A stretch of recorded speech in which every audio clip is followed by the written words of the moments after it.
ওখানে দাঁড় করিয়ে এরকম ভাবে ফটো দিচ্ছে, কি বোঝাতে চাইছে?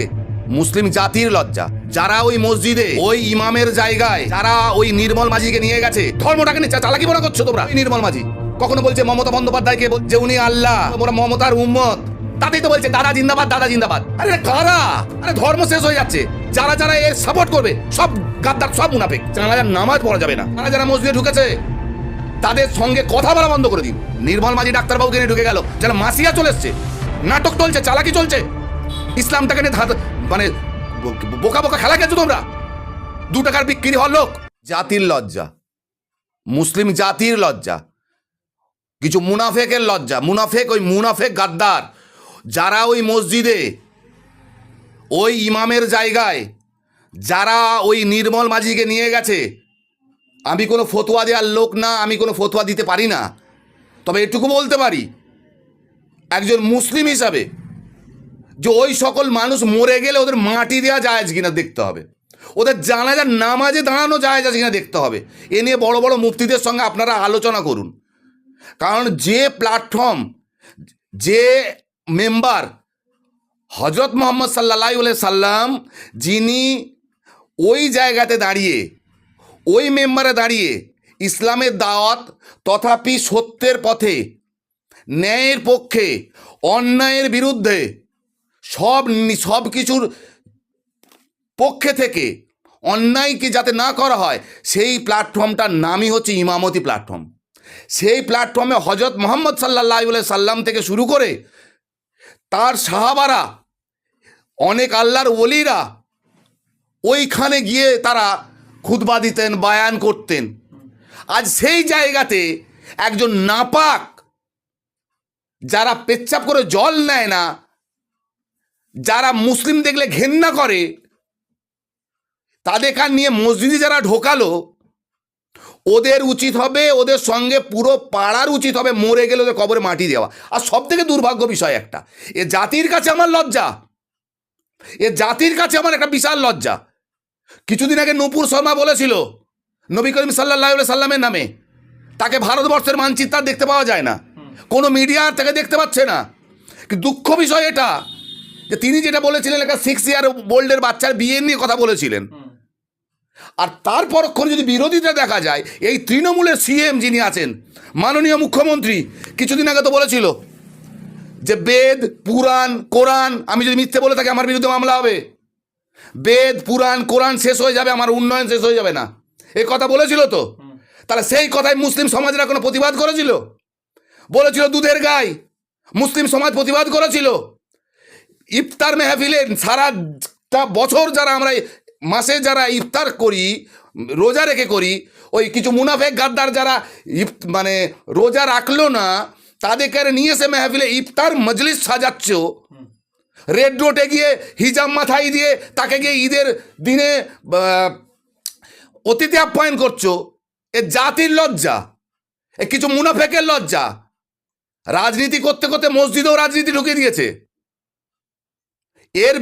এর প্রতিবাদ করা উচিত।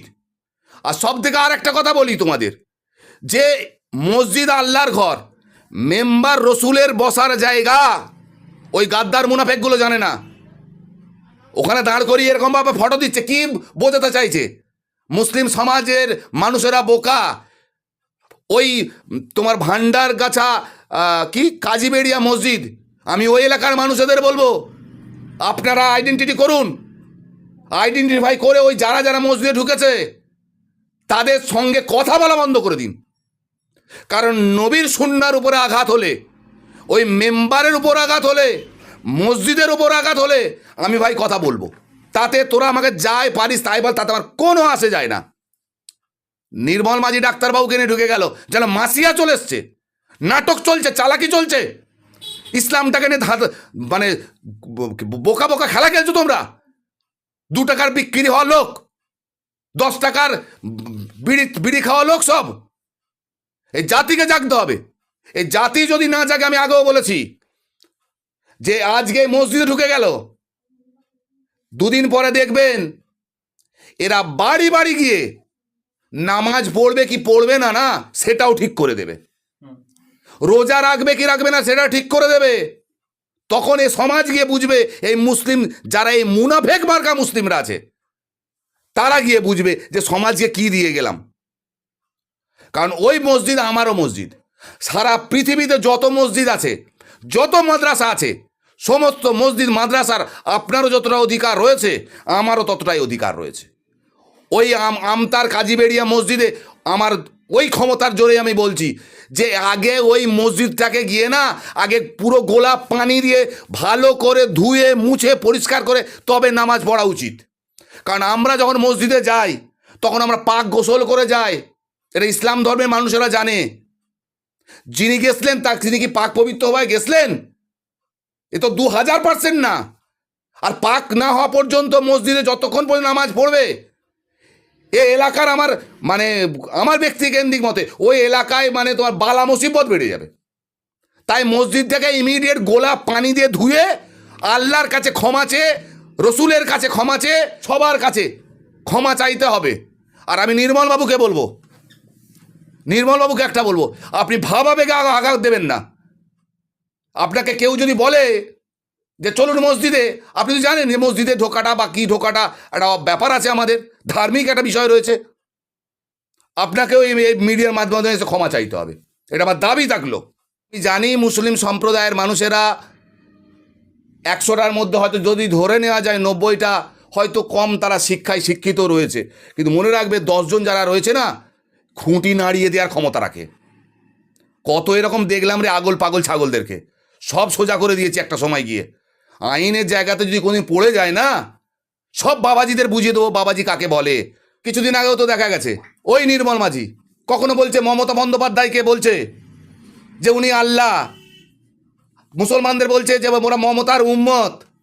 আরে কারা এ সমাজের মানুষ, কারা ওকে সাপোর্ট করছে? তাতেই তো বলছে দাদা জিন্দাবাদ, দাদা জিন্দাবাদ। আরে ধর্ম শেষ হয়ে যাচ্ছে যে মমতাকে বলছে আল্লাহ আর আল্লাহর উম্মত মুসলিমরা। চালাকিপনা করছে এখানে বসে বসে, ধর্মটাকে নিয়ে চালাকিপনা করছো তোমরা, তাতে দাঁড়িয়ে হাততালি দিচ্ছ, নাটক করছো সব। ওই যারা যারা এর সাপোর্ট করবে সব গাদ্দার, সব মুনাফিক। এদের প্রত্যেকজনের যারা সাপোর্ট করবে এদের জানাজার নামাজ পড়া যাবে না। এরা লাস্ট কাতায় দাঁড়াবে দেখবেন একটা দিন গিয়ে। যারা আল্লাহর সঙ্গে শরিক করছে, আমরা নবী পয়গম্বরের উম্মত বলে মনে করি, তার উম্মত এই কথা বলেছিলেন উনি তো কিছুদিন আগে। আরে ওনাকে ব্যারিকেড করলো না কেন? উলুবেড়িয়া উত্তরের বিধায়ককে আগে প্রথম কথা যে ভুল স্বীকার করতে হবে সমস্ত বিষয়গুলোকে নিয়ে।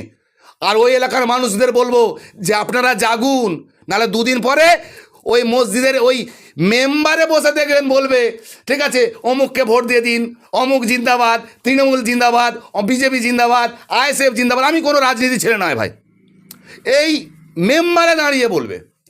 আর পাড়ায় দেখবেন ওই 10টা 5টা যে গুন্ডা, ওই 10টা 5টা যে মুনাফেক গাদ্দার রয়েছে না, ওই 10টা 5টা মুনাফেক গাদ্দারদেরকে আপনারা সাইড মারুন আর এই ধরনের লিডার থেকে সরে দাঁড়ান, দেখবেন সমাজ গড়বে।